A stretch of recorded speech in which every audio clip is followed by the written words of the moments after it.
The millionaire CEO walked away from his newborn daughters, until an accident left him alone in a hospital bed, and only they showed up.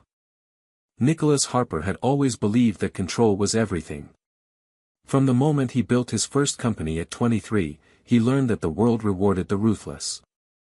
He dressed in tailored suits, made decisions with precision, and cut out anything that didn't serve his goals. Feelings were distractions. Family, complications. And so, on the day Jessica went into labor with their triplets, Nicholas didn't pace the hospital hallway or hold her hand through the pain. He stood outside the room, rigid and silent, unable to process what was happening.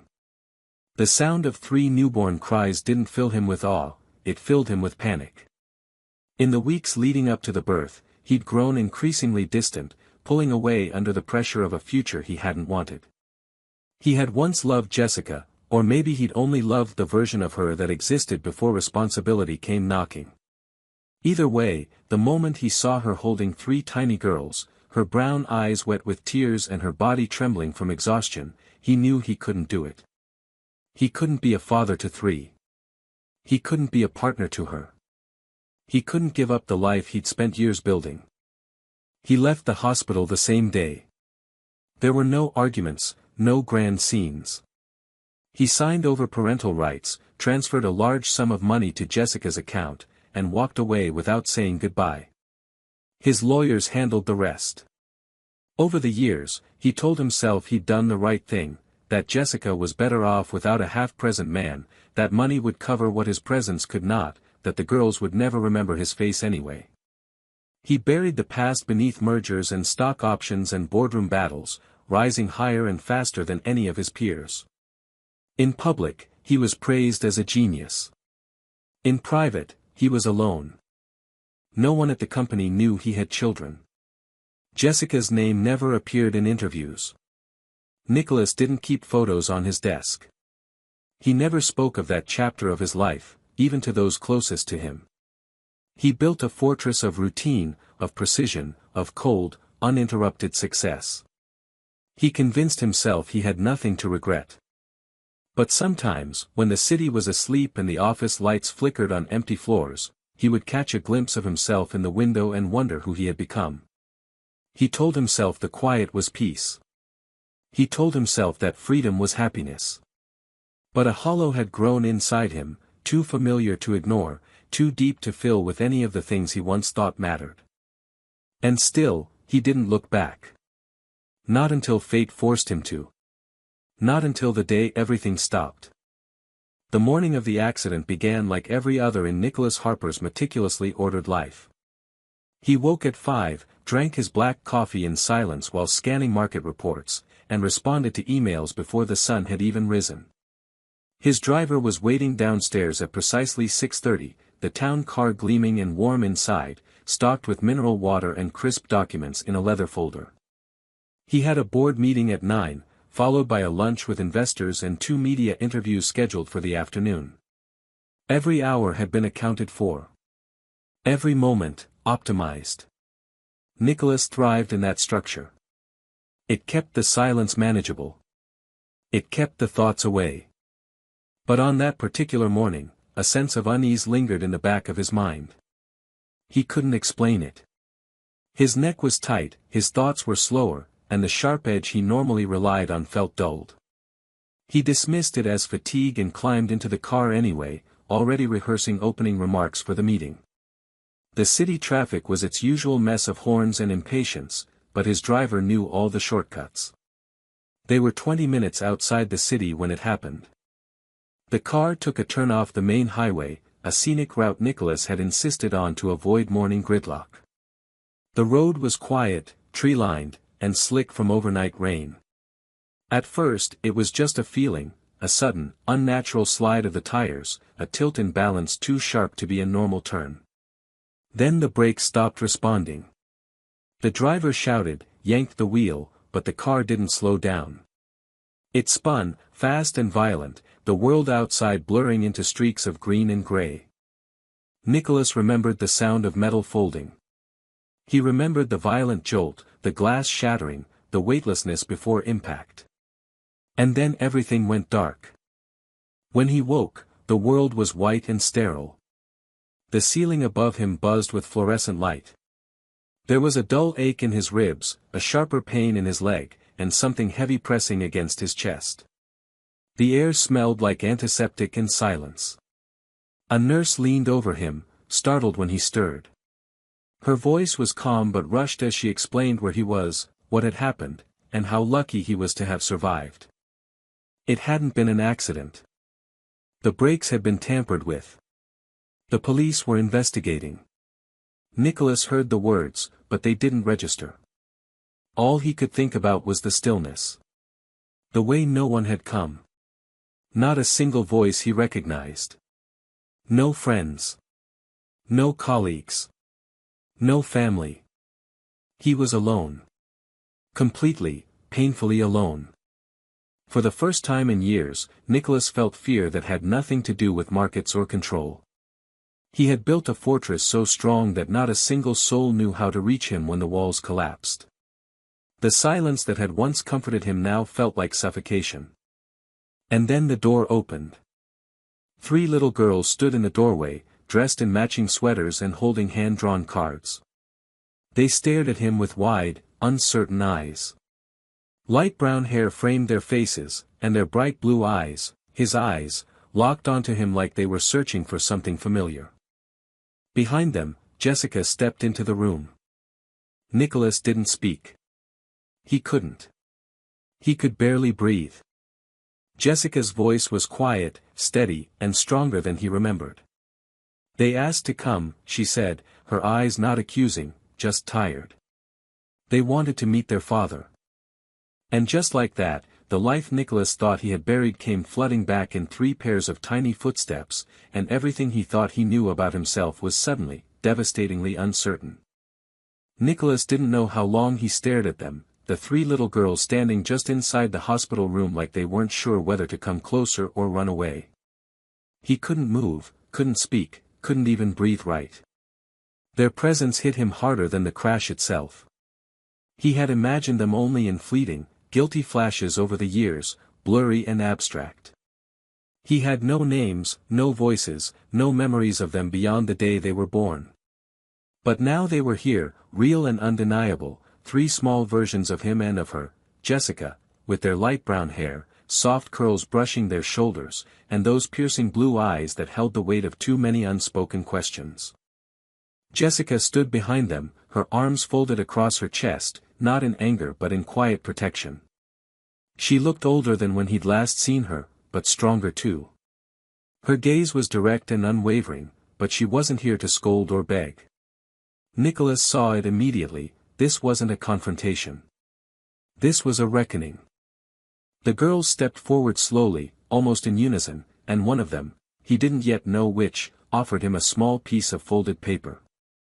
He reached out with a shaking hand and took it. It was a drawing, messy and colorful. 4 figures stood beneath a yellow sun, 3 girls holding hands and a man beside them, smiling. His chest tightened, an ache building behind his ribs in a way that no injury could explain. "They've always known about you," Jessica said after a moment. "I never lied to them. But I never gave them false hope either.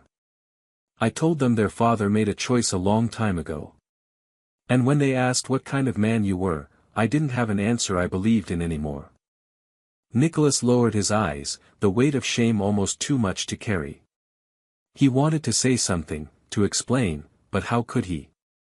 What words could fix the years he had thrown away? The birthdays he missed, the first steps, the nights Jessica stayed up alone while they cried. What right did he have to even ask for forgiveness? He glanced back at the girls, who now stood beside his bed, close enough to touch. They didn't look scared. They looked curious. And hopeful. As if somewhere, deep inside their young hearts, they were still open to the idea of him. "What are their names?" he asked, his voice hoarse, barely audible. Jessica hesitated for a moment, then said softly, "Amelia. Ava. And Emma." He whispered the names back to himself, tasting them like something holy.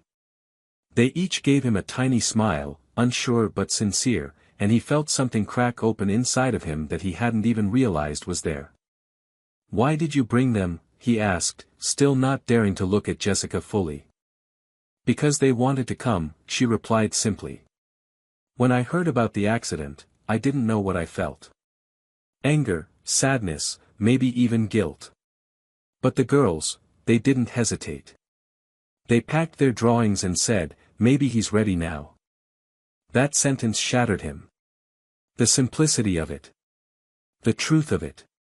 Maybe he was ready now. Not to be perfect, not to erase the past, but to face it. To try. Nicholas reached out slowly, unsure, and touched Amelia's hand. She looked at him, then held it back. Ava and Emma followed, each placing their small hands over his. It was quiet, but everything in the world changed in that moment. He looked up at Jessica, and for the first time in 5 years, said the words he should have said the day he left. "I'm sorry." Jessica didn't cry. She didn't soften immediately. But she nodded, just once. "You should be," she said. "But you're still their father. That hasn't changed." And with that, Nicholas Harper, once the most untouchable man in the room, realized that the smallest hands had found the cracks in his armor. And maybe, just maybe, they could teach him how to be human again. The hospital stay stretched on longer than Nicholas expected, and not just because of the broken ribs or the healing fracture in his leg. Time passed differently now. The days were no longer measured in stock updates or board meetings, but in the soft tap of small feet entering his room every morning, in the crinkle of construction paper as his daughters handed him new drawings, and in the uncertain but growing rhythm of being seen, truly seen, by 3 people he had once refused to meet. The girls returned each day with Jessica, who kept her distance at first, always standing or sitting slightly apart, watching with a calm he couldn't read. But the girls were fearless in their kindness. They brought puzzles, read books out loud, and asked 1,000 questions that Nicholas answered awkwardly but honestly. They wanted to know his favorite animal, whether he liked pancakes, and what his job had been before he got bonked by the tree, as Ava put it. He learned to tell them apart by their voices and mannerisms. Amelia was the oldest by minutes, more serious and thoughtful, always watching him like she was quietly studying who he was. Emma was the one who leaned against him without asking, more affectionate, always with her hand on his arm or shoulder. And Ava was the firecracker, always asking the hardest questions, challenging his words with wide eyes and a wrinkled nose when something didn't make sense. They overwhelmed him. They disarmed him. And they reminded him, painfully, of everything he had missed. One afternoon, a police officer came to speak with him. The investigation had made progress. It wasn't a mechanical failure. Someone had tampered with the brake line. His own business partner, a man he had once considered a friend, had tried to remove him from the equation for the sake of control. The betrayal cut deep, but it didn't shock him. What shocked him more was how much he didn't care about the company anymore. The only thing he could think about was the fact that if he had died, he would have left nothing behind but silence and regret. No legacy. No love. Just an expensive grave. After the officer left, Nicholas sat for a long time without speaking. Jessica, who had stayed behind in the room that day, finally asked, "Are you okay?" Her voice wasn't cold, but it wasn't soft either. It was the voice of someone who had learned to protect herself after too many disappointments. He looked at her, really looked at her, and saw the toll the last 5 years had taken. The lines around her eyes, the way her shoulders remained tense even when she was sitting. She was beautiful still, but it wasn't the same beauty he remembered. This was something stronger. Earned. Resilient. "I should have been dead," he said quietly, not as a plea for sympathy, but as a truth that had finally settled in. Jessica didn't flinch. She only nodded. "But you're not," she said. "So now what?" He didn't have an answer yet. But he knew what he didn't want. He didn't want to leave that hospital and go back to an empty penthouse. He didn't want to live another day without hearing his daughters laugh or watching them argue over crayons.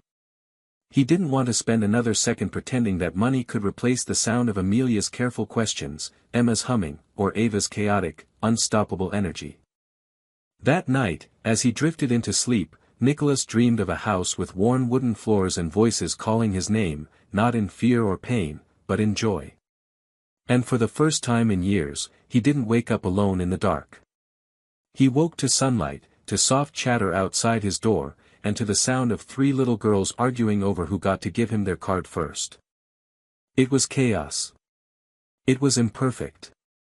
It was more real than anything he had ever known. Nicholas was discharged from the hospital 2 days later, wheeled out into the cool morning air with a stiffness in his joints and a nervous ache in his chest that had nothing to do with broken bones. The hospital had offered to arrange transport to his penthouse, but he had already refused. He hadn't seen it since the accident and didn't want to return to its glass walls and empty silence. Instead, he looked up as a small silver sedan pulled into the patient pickup area, and through the window, he saw Jessica behind the wheel. The girls were in the back seat, pressed close to the windows, waving eagerly the moment they saw him. His chest tightened again. He couldn't believe they'd come. As he carefully settled into the passenger seat, Jessica didn't speak at first. The girls chattered non-stop behind them, arguing about which movie he should watch with them later and whether he liked macaroni and cheese. Nicholas smiled quietly and answered when he could, still overwhelmed by the fact that they were talking to him as though he'd always been there. Jessica finally broke the silence between them once they were out of the hospital parking lot. She glanced over at him and asked, "Where are we taking you?" She said it without sarcasm, but with the kind of directness that left no room for fantasy. He hesitated, then said, "Wherever you'll let me go." The word surprised even him, but they came from a place deeper than he'd expected. Jessica looked at him for a long moment before turning her eyes back to the road.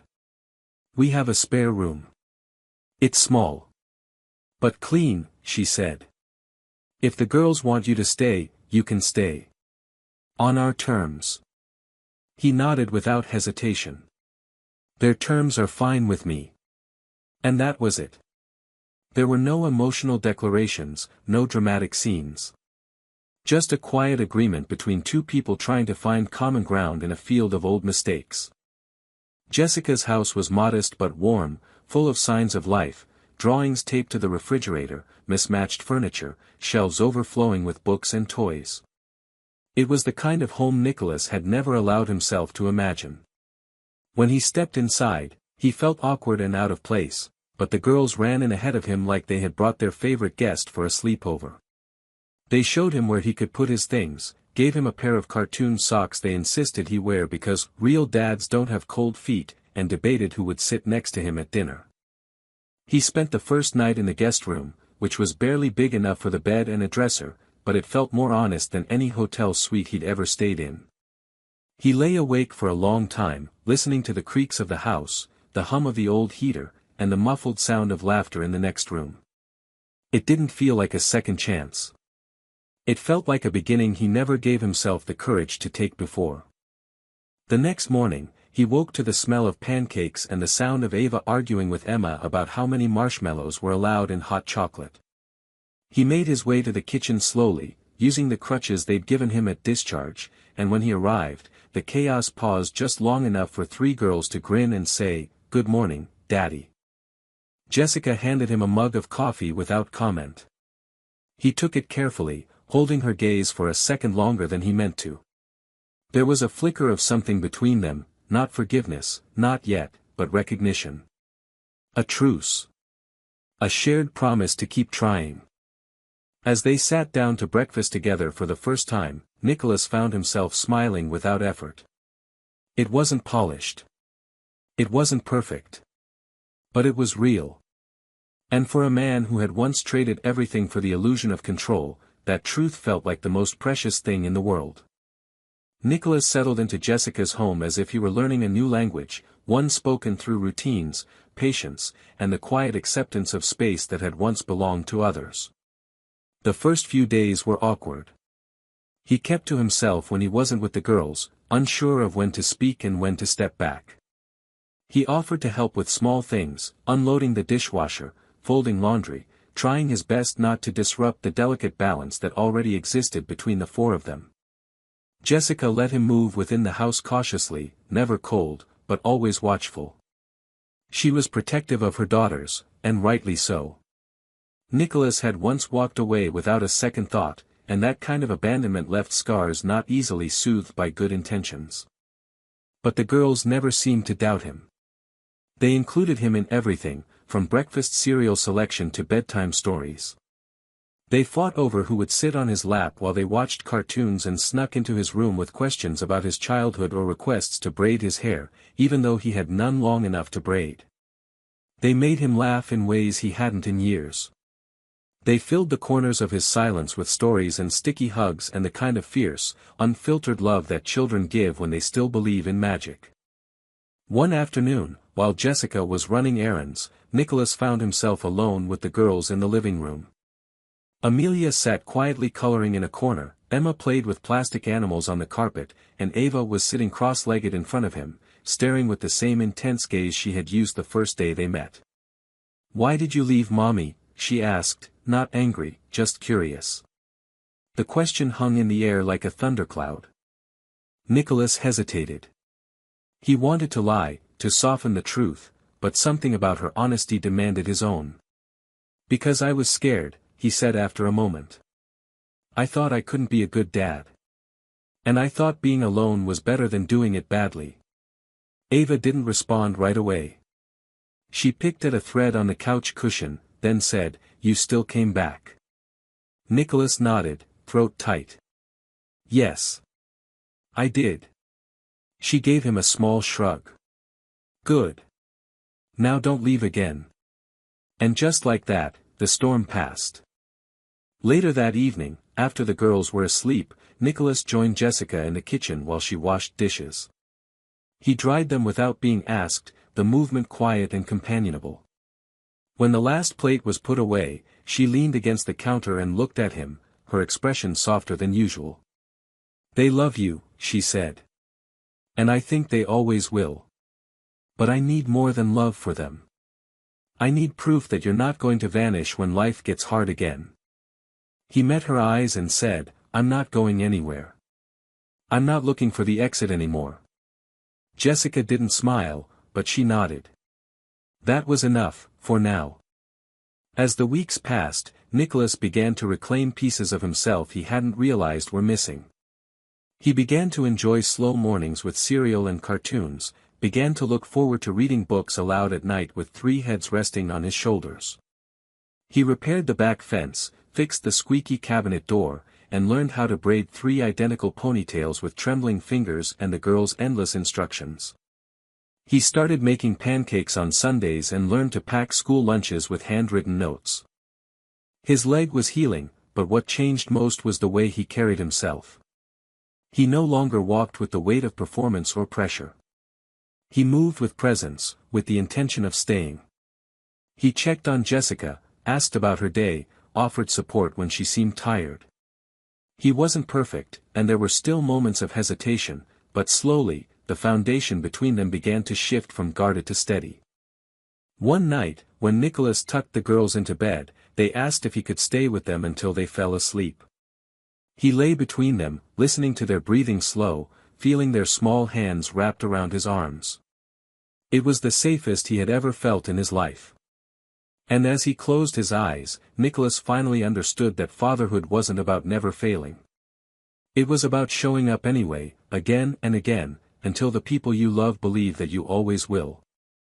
Autumn arrived slowly, painting the trees outside Jessica's house in rich oranges and reds, and with it came a quiet sense of change that wasn't just in the weather. Nicholas had now been living with them for weeks, and though there were still moments of awkwardness, moments where the old distance tried to sneak back in, they were fewer and further between. Mornings had become predictable in the most comforting way. The girls would wake him up with whispers and giggles, climbing onto his bed to tell him their dreams or demand pancakes before he even opened his eyes.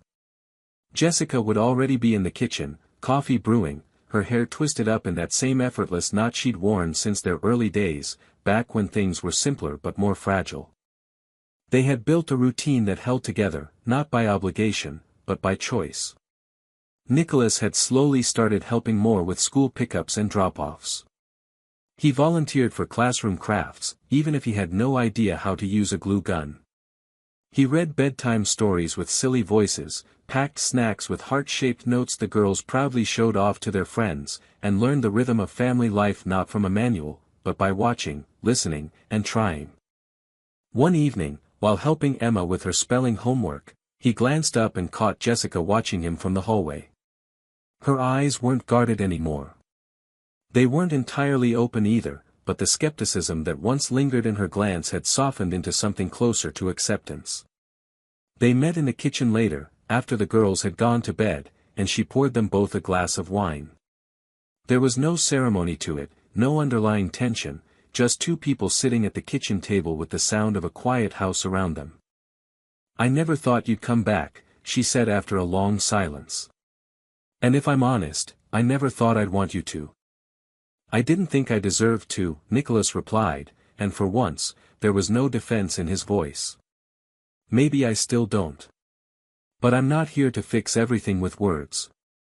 I'm just trying to be here. To show them, and you, that I'm not leaving again." Jessica looked at him, her eyes tired but honest. "You hurt me," she said plainly. "And you missed so much. But what you're doing now, it matters. They trust you. And part of me wants to trust you too. I just don't know how to let go of all the years I carried it alone." Nicholas nodded. He wasn't expecting forgiveness in one night. He had stopped hoping for quick redemption. "Then let me help carry it now," he said quietly. "Not by replacing what's been lost. Just by showing up for what's still ahead." They didn't talk much more that night. Instead, they sat in the soft yellow light of the kitchen, side by side, sipping wine and letting silence stretch comfortably between them. It was the kind of silence that doesn't demand anything. The kind that lets two people just breathe. The next weekend, the town held its annual harvest fair, and the girls had begged Nicholas to go with them. Jessica had planned to take them on her own, but when Ava announced that Daddy should wear the pumpkin shirt too, he found himself in an oversized orange hoodie with a grinning jack-o'-lantern on the front, matching all three of his daughters. At the fair, strangers smiled at them as they passed, assuming they were just another happy family, and for the first time, Nicholas didn't feel like he was pretending. He held their hands, bought too much cotton candy, lost a ring toss game on purpose, and watched Jessica laugh without restraint when he got roped into a pie-eating contest with a group of local dads. It was messy and loud and chaotic, but it felt right. It felt like something real. That night, after they returned home and the girls had fallen asleep, Nicholas walked outside and stood on the porch beneath a sky full of stars. Jessica joined him without a word, slipping a blanket over his shoulders. They stood there together, not as strangers who once shared a past, but as two people finally beginning to build something lasting. "I never thought peace could look like this," Nicholas murmured. Jessica leaned against the railing and replied, "That's because you used to think peace meant control. But this," she gestured toward the house, toward the laughter still echoing faintly inside, "this is something you let happen. Not something you force." And for the first time in his life, Nicholas understood the difference. The first snow arrived quietly one morning in December, covering the neighborhood in a soft, glowing blanket of white. Nicholas was the first one awake, sitting at the kitchen table with a steaming mug of coffee between his hands and the windows fogged slightly from the warmth inside. The world outside looked untouched, still, as though it had paused for a moment just to allow something new to begin. He had never cared much about winter before, never noticed how peaceful snow could make everything feel. But now, watching the flakes fall silently, he felt something stir in him, a quiet sense of gratitude that was no longer tied to what he had built, but to what he was learning to be a part of. That morning, the girls came down the stairs in matching pajamas, their excitement erupting into squeals the moment they saw the snow. Nicholas helped them pull on their coats and boots, laughing as they tripped over themselves trying to get outside. Jessica stood in the doorway, coffee in hand, wrapped in an old sweater, her eyes tired but full of quiet joy as she watched her daughters race through the snow-covered yard. Nicholas turned to her and smiled, and she didn't look away. She returned it, slow and real, the kind of smile that doesn't come easily unless it's earned. Later that afternoon, they decorated the house for the holidays. The girls hung glitter-covered ornaments on a slightly crooked tree that Nicholas had helped them pick out the day before, and he found himself stringing lights across the living room with Ava perched on his shoulders shouting directions like a tiny general. Jessica played holiday songs on the old stereo, singing under her breath as she helped Emma untangle a garland that had knotted itself into a hopeless mess. Amelia, ever the quiet one, carefully labeled their handmade stockings, using glitter pens and tape, making sure everyone's name was spelled perfectly, including Nicholas's. As evening settled in and the snow continued to fall, they all gathered on the couch with Coco and a pile of blankets. The fire crackled softly, and the girls nestled into him like they had always belonged there. He read them a story, his voice steady but full of wonder, and when they fell asleep one by one, he didn't move. He just sat there, arms full of warmth and trust he still didn't entirely believe he deserved, but would never stop trying to protect. Jessica joined him after a while, easing down beside him with a quiet sigh. They didn't speak for a few minutes, both of them watching the snow swirl outside the window, feeling the rhythm of a house that no longer needed healing. It had healed, slowly and imperfectly, but completely enough to breathe again. Eventually, she reached for his hand and laced their fingers together. Her touch was no longer cautious. It was certain. "I wasn't sure we'd ever find our way here," she said quietly. "I didn't even know this was possible," he admitted. "You changed," she said. "And not because you had to. Because you wanted to. I didn't want to lose them. Or you. Not again." "You didn't," she said. "You came back." He nodded, swallowing the emotion rising in his throat. All of this. It's the only thing that's ever felt real." Outside, the wind howled gently through the trees, but inside the house, there was only peace. Nicholas knew the road ahead wouldn't be without mistakes or hard days, but he also knew he wouldn't walk away again. He was no longer a man who ran from fear or buried himself in success to avoid love. He was a father. A partner. And for the first time in his life, he was home. In the flickering firelight, surrounded by sleeping children and the quiet heartbeat of the woman who had never stopped being the center of everything he truly needed, Nicholas Harper finally understood what it meant to stay. What makes the ending of this story powerful is not that everything turns out perfectly, but that it turns out honestly. Nicholas doesn't magically erase his mistakes, and the pain he caused isn't ignored or simplified. Instead, the story shows how redemption is a choice made daily, through presence, humility, and consistency. He doesn't win forgiveness with grand gestures, but by becoming someone worthy of trust, not through success, but through love, effort, and time. I admire how the final chapter embraces quiet transformation. It's not flashy, but it's deeply human. The family that once fractured doesn't return to what it was, they build something new. That's what makes the conclusion satisfying and meaningful. It reminds us that second chances don't erase the past, but they give us the power to write a better future. And that kind of ending, filled with earned peace and quiet joy, is more beautiful than any fairy tale.